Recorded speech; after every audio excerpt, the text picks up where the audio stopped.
Welcome back to the Backwards History Podcast. As always, I'm your host, Will, here with my co-host, Kevin. Say hi, Kevin. Hi, Kevin. Shut up, Kevin. Yeah. Well, we've hit a milestone here at the Backwards History Podcast. We have hit our 1,000th download. So we'd like to say a big thank you to all of the domestic and foreign listeners we've got. South Carolina, though, we need you to listen. Please. We're 15 states short of having all 50 states. But we've got a huge amount of foreign countries, and we want to say a special thank you to all of our foreign listeners. Oh, most definitely. We were extremely surprised at how much attention we've gotten, especially in Europe. Yeah. A big shout out to the UK. But today we are recording this on Friday the 13th. Ooh. So we wanted to give a little bit of a background on the actual origins of the unluckiest day of the calendar. Depends on who you are. Right. Take it away, Kevin. That's right, folks. This is going to be a Kevin episode, so strap in. Shut up, Kevin. No. So, yes, most of us know Friday the 13th has a very negative connotation. Because a guy with a ski mask and machete is going to kill you if you have sex in a car. No, it's a hockey man. What did I say? The goalie. You said ski mask. Oh, yeah. He's not that fancy. Sorry.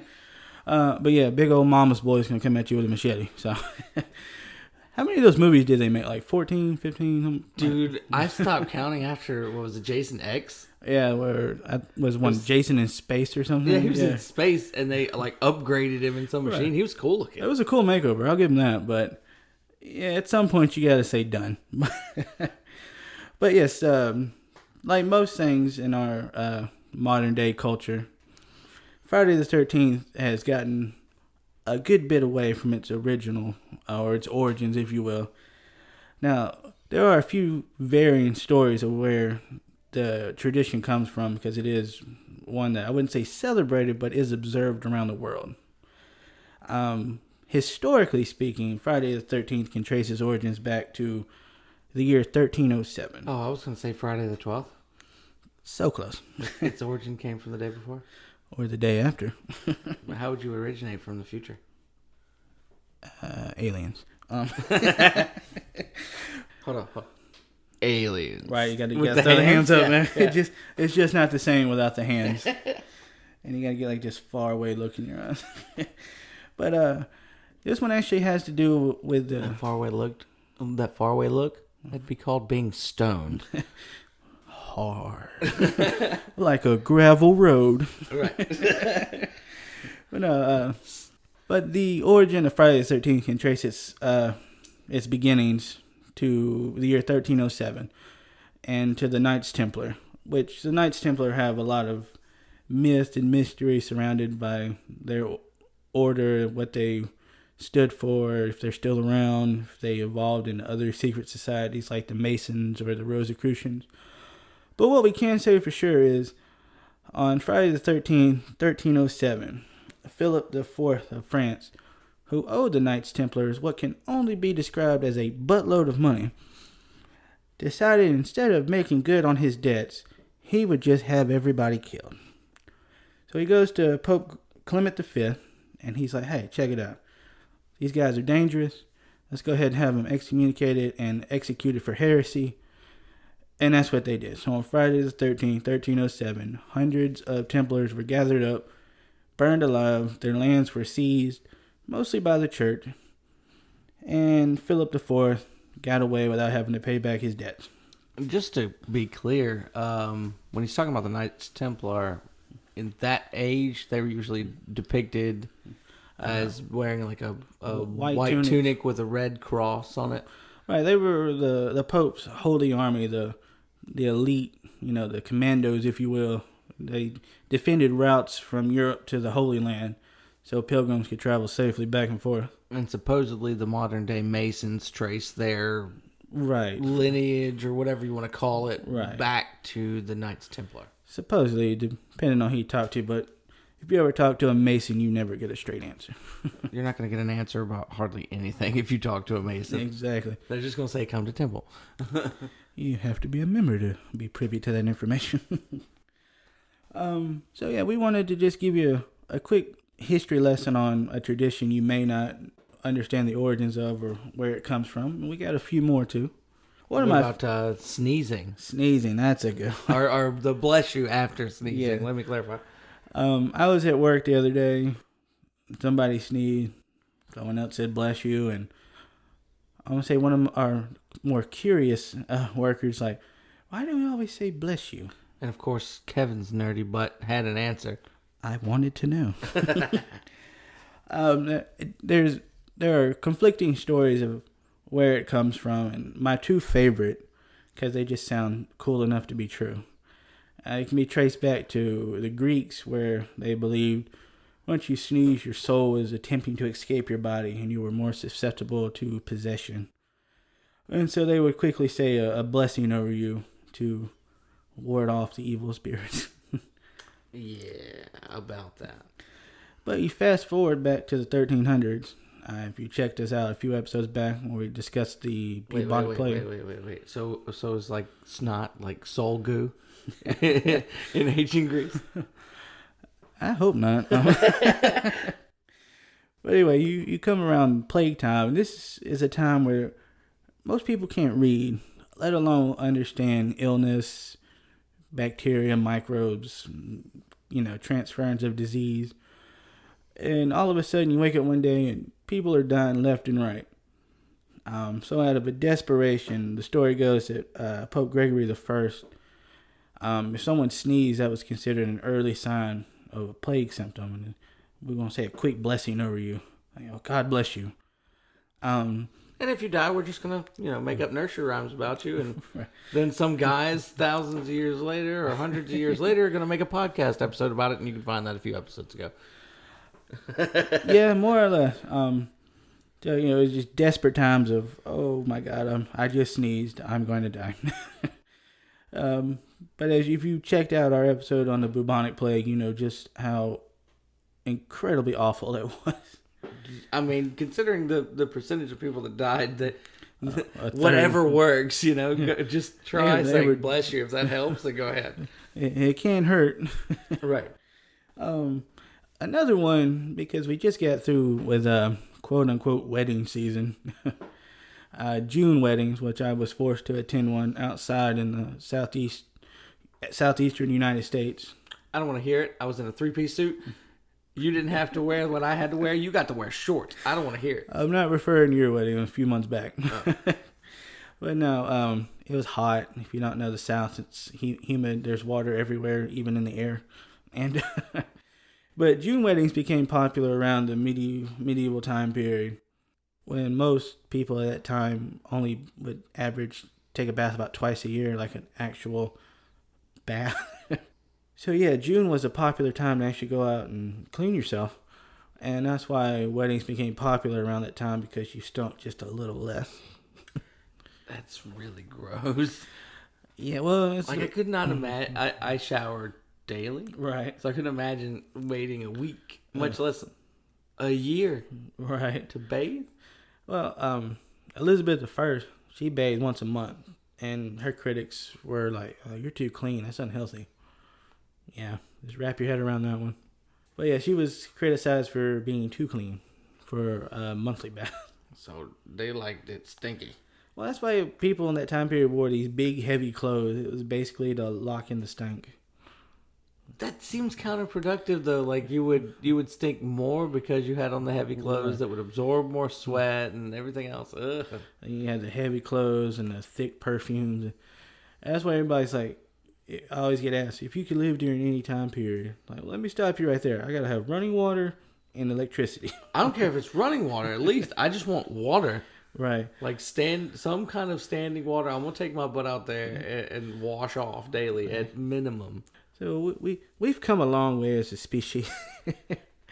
So the last one I want to talk about is one that, again, there's not a lot of concrete proof as to how it started or why, but it's April Fool's Day. It's an unofficial holiday.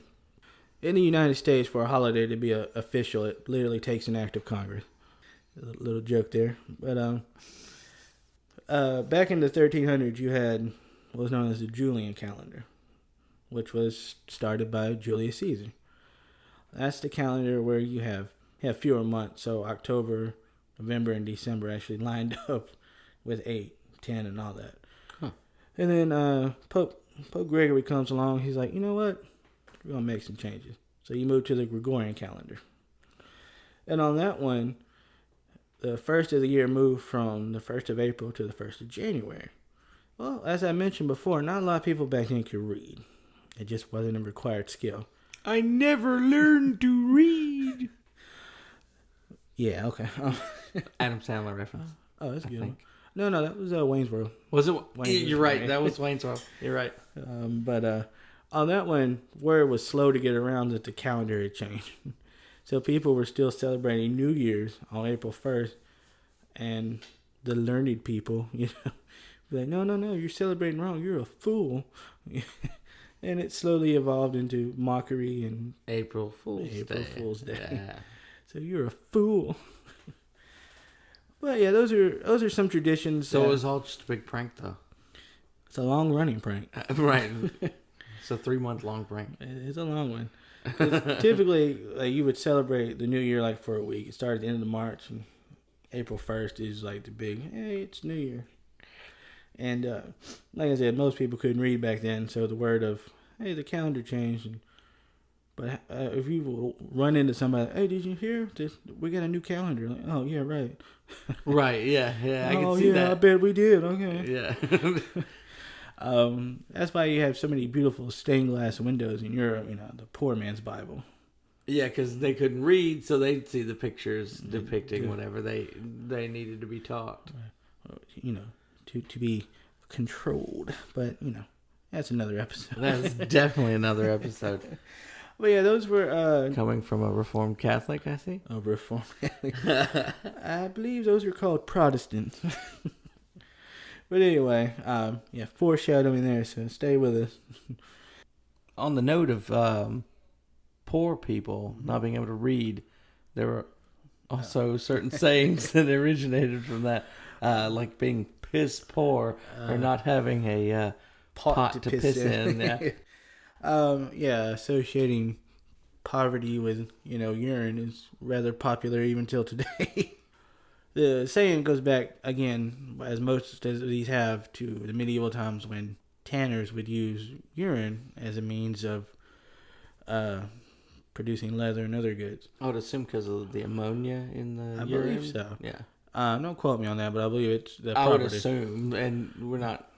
Yeah, I'm not I'm not a leather tanner at all. But folks who were, less than socioeconomic equals would collect their urine in a pot and sell it to a local tanner. Those who were really poor, unfortunately, didn't have a pot to piss in, or were piss poor because they had to sell their piss. I've heard that saying my entire life. My grandparents made it rather famous in my family. It may be a southern United States thing. Mm-hmm. It may not. We don't know. But I would assume that at least some version of that is known, at least around the United States. Right, and like I said, it's one that you hear a lot, and you're like, piss poor? What does that mean? Like, right. But then now it's used as like poor as a measure of quality as opposed to a economic status. Right. It's one of those of, well, as you said, it's changed a little bit in the connotation, but it's still, it traces itself back to when it was, you could sell your urine when you were in a hard spot for some cash.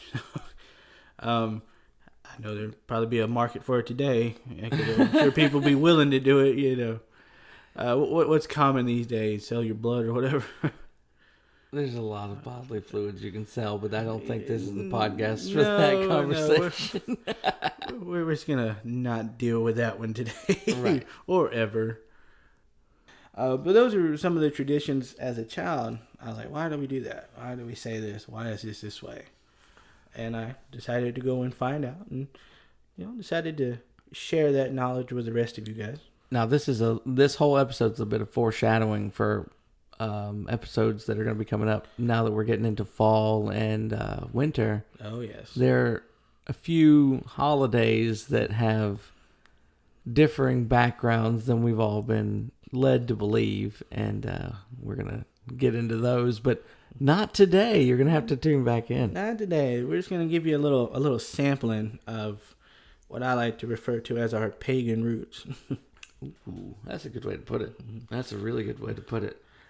But this episode really in its entirety is mostly a celebration of a milestone for us. We never thought that anybody was really even going to give a crap and want to listen.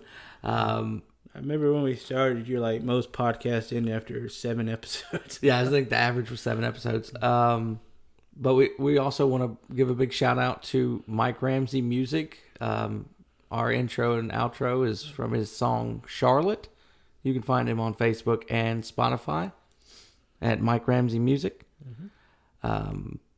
We have a Instagram page. It's the Backwards History Podcast. It is.